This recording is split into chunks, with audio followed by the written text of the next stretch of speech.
Roommates are keeping everything functioning while they pursue their individual lives. Partners, the best partnerships, have two individuals who have complementary but different strengths. Think about that. Oh, we're not compatible. We're so different from each other. No, you're compatible because you're different from each other. You have complementary strengths. Understand the strengths that your partner has. We're all fearfully and wonderfully made. We're all unique. We are unique combinations of skills, innate abilities, cultures, families. All of that blended together makes us unique, special. Each one of us is special in a positive way. We can be special in a negative way too if we choose to be. We're special in a positive way. Sometimes partnership means being willing to sacrifice one of your aspirations for one of theirs.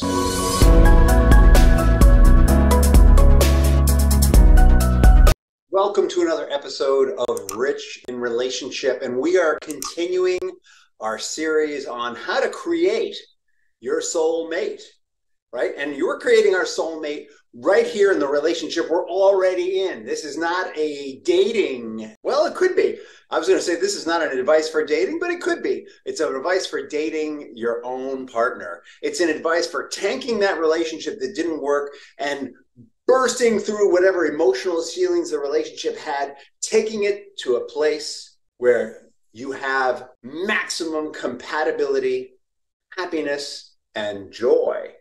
And what we talked about in the earlier episodes was the different relationship levels: conflict, coping, cooperation, synergy, soulmates. We also talked about what gets in the way, the 8 deadly habits. We talked about removing those 8 deadly habits and working at the 7 caring habits. We talked about making that decision, all right? And once you've made that decision, we're now going to talk about how you can manifest those positive habits, right? We're going to talk about the doing. You see? We talked about the being. We're going to stop being negative. We're going to start being positive. We're going to make a decision to do that. And now that we've made a decision and we're coming from a place of positiveness, we've released the baggage of the past. We're embracing a caring way of being. Here's what we need to do, right? And doing in this context is really all about, I'm going to call it the path to fulfillment, or fulfillment path. And there are 3 fulfillment paths in the room of your relationship. One is yours, right? Your personal fulfillment path. The next is theirs, their personal fulfillment path. And the third is your relationship fulfillment path. Now, I've studied this for a while. Some people call this quality worlds, knowing their quality world. Some people call this knowing your partner's love map. I just think that's jargon, because really, we stay in relationships. Relationships work for us when we feel we are achieving what we were built for. Let me explain what that means. We are all fearfully and wonderfully made. Each one of us is unique, like a snowflake. We may look, snowflakes from afar look alike, but up close you can see that each one is unique. There are no 2 snowflakes alike as far as we know. I'm sure it's possible that there have been 2 snowflakes alike, but it's probably pretty hard to recreate, for us anyway. We're all fearfully and wonderfully made. We're all unique. We are unique combinations of skills, innate abilities, cultures, families. All of that blended together makes us unique, special. Each one of us is special in a positive way. We can be special in a negative way too if we choose to be. We're special in a positive way. We also have these innate skills and abilities, these desires.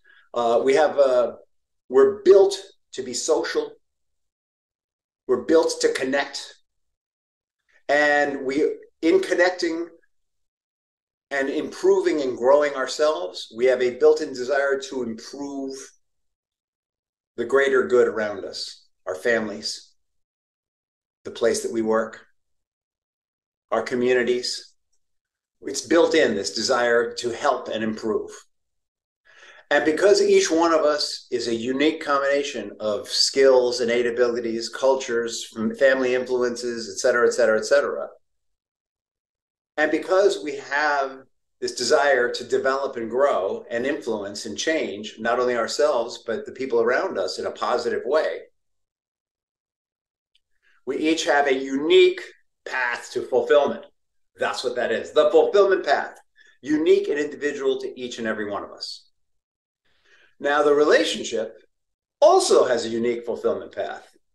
It may be similar to other relationships. We all want to prosper. We all want to feed our children. We all want to create a safe environment for them. We want them to discover their path to fulfillment, to grow, to be happy, et cetera, et cetera. However, the way that we do that is going to be unique to each household. Each couple is unique. There are no two, in the same sense that there are no two individuals that are exactly the same, there are no couples that are exactly the same. And so each relationship is unique, and each relationship has a unique path to fulfillment. Now let's talk about the relationship's path to fulfillment first. What the heck is that? All right, we already said part of it is going to be, part of the mission is going to be making sure that our children launch into the world. But before that even, we have a contract with one another. Think about when you fell in love. When you fell in love, you were suddenly seen as more than you saw yourself. That person saw the potential in you that maybe you didn't even recognize. And that felt so awesome. Oh my God, she gets me in a way that I don't even get myself. She sees, oh, it feels so good to be loved so much. And you appreciated them. You said, oh, I love her. She's so amazing. Oh, it feels so good to love someone so intensely and so completely. It was incredible. Call it infatuation, call it falling in love, whatever you want. It's got a limited time because eventually we got to get back on our personal mission. Right? That falling in love stage, you're really focused on each other. Your personal mission, maybe not so important right then. Eventually you got to get back to doing the business of being you. But you've created, in that infatuation, falling in love stage, the relationship. The foundation of the relationship is built on, I'm going to support you in being the best you that you can, and you're going to support me in being the best me that I can. A healthy relationship is founded on that. There are negative relationships that are founded on, we're going to take each other to hell together. Like, we're going to shoot dope together till we die, or whatever. I mean, there are definitely people who slip into that. It doesn't mean they can't have a positive. It doesn't mean it wasn't present, but the relationships can definitely have negative spirals. I'm not denying that. But I'm saying in your relationship, it started out with, it was the contract was, we're going to support and build one another into being our most amazing selves. And I see that in you and you see that in me. And that's how I know you can support me and I can support you. That's the foundation of the relationship. And the relationship is the compilation of our desire to grow individually and to make a difference in the wider society, the greater good. The relationship represents that. Path to fulfillment. You've got a personal path to fulfillment. She's got a personal path to fulfillment. The relationship has a personal path to fulfillment. Personal path to fulfillment. That's right. Just like that. Personal. You know, I have a daughter who talked like that for years. It was really cute. She gets mad at me when I tease her about it, but it was the sweetest thing. But we all develop and grow, and even what seems sweet and embarrassing at one age, you know, is something that we grow out of and move on from. Right? I supported her in that. Okay, so the fulfillment path, that's what we're on today. And in order to exercise the 7 caring habits, we need to know these 3 things: our path for fulfillment, their path for fulfillment, and the relationship's path for fulfillment. We need to know them. We need to be engaged in them. We need to know their likes and dislikes. What kind of ice cream do they like? What kind of beer do they drink? We need to know who their best friend is. What kind of trouble are they having at work? We need to know pretty intimately what's going on in their lives. And what happens is very often when we have children, we slip into, oh my God, how the hell do we manage this? And we stop nurturing the relationship and we start taking care of the children. And then we start developing individually and separate from one another because we're trying to make enough money to keep the family going. And we're trying to get the children to school. And we're trying to figure out how the hell do you just two people take care of a whole nother body or two or three or four or five or six, in my case, six. How do you do that? And so it's really easy when you're being challenged on that level to lose sight of the purpose of the relationship, or to think that the purpose of the relationship is to make sure the kids get to school, and to stop seeing that the purpose of the relationship, the number one priority of the relationship, is that you both grow and develop and are aware of each other's growth and development. The number one priority of the relationship is to make sure that you both understand the challenges that you're going through and support and encourage one another through them. The number one purpose of the relationship is to make sure that you're both charging your batteries and taking care of yourselves and are 100% so that you can show up for one another 100%, and so that there's a synergy that comes out of that shows up for those children 100%, and so that you start moving to that experience of compatibility and being soulmates. That's the purpose of the relationship. But we forget that. Instead, it's like, oh my God, I gotta show up at work. Oh my God, COVID. Oh, the kids, so much trouble. How do I take care of it? We forget. So now we're practicing 7 caring habits. We're spending time making sure that we understand one another's challenges. We're showing up and encouraging one another. We're in each other's corners. We're accepting one another. We are resolving differences together, creatively and constructively. We understand one another's individual needs and aspirations. We are functioning as real partners, not two individuals who are cohabitating a space, but real partners. So what's the strength of, what does it mean to be a partner versus a roommate? Right? Roommates are keeping everything functioning while they pursue their individual lives. Partners, the best partnerships, have two individuals who have complementary but different strengths. Think about that. Oh, we're not compatible. We're so different from each other. No, you're compatible because you're different from each other. You have complementary strengths. Understand the strengths that your partner has that you don't, that save your children's asses and your marriage. I mean, understand the differences, the strengths that you have that are saving the relationship. Understand it, embrace it, accept it, support it, encourage it. Understand what your individual values are.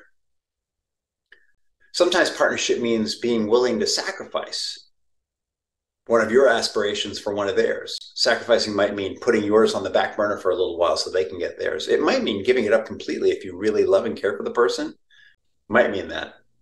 Might not. Depends on who you are.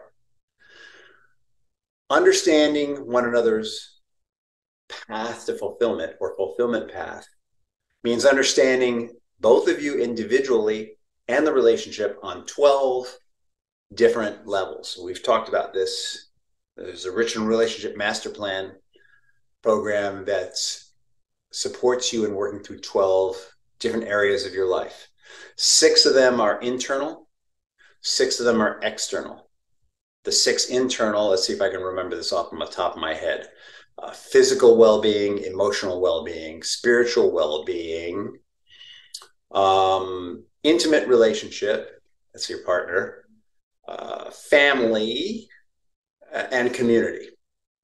Right? Those, for you personally, you're going to have those 6 things. And then on the other end, it's going to be career, finance, extended family, And there's a couple more. I'm not going to bore you with it, but there's 12 areas. And if you want to go to the website, richinrelationship.com, find the 12 areas up there. But the point is that you need to understand what's going on in all the areas of your partner's individual development and social development. You want to know and understand what's happening.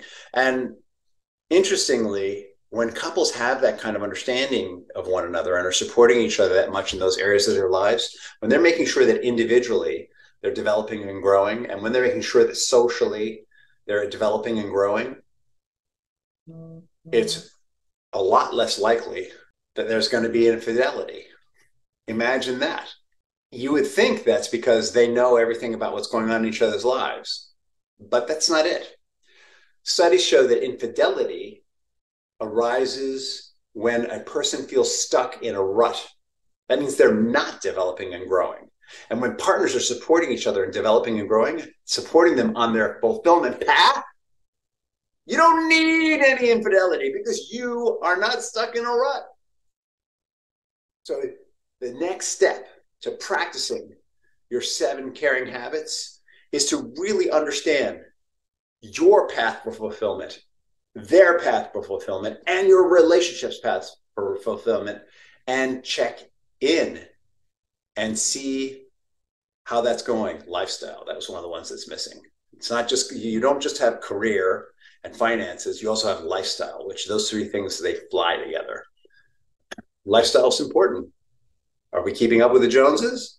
Are we living the lifestyle that we said we wanted to? Do we feel like we have financial freedom? Important. And in that conversation will arise your individual values and dreams and aspirations, and your shared values and dreams and aspirations. The deeper you go into your personal fulfillment path and their personal fulfillment path and the relationship's fulfillment path, the more understanding you're going to have of where you're going, and the more you'll move from conflict and coping to cooperation, synergy, and soulmates as relationship levels. Not only that, but you'll show up for your kids better too. And when you show up as supportive and caring and aware and understanding and encouraging the development and growth of both your partner and your children, it's a game changer. This is a game changer. And do any of us do this perfectly? No, it's a work in progress. And we all need help with it. And that's why here at Rich in Relationship, we provide this program. If you want to learn more, reach out to rich@richinrelationship.com. Go to richinrelationship.com. Check us out on Instagram. Make sure you follow, like, subscribe, whatever you need, and stay tuned because there's more to come.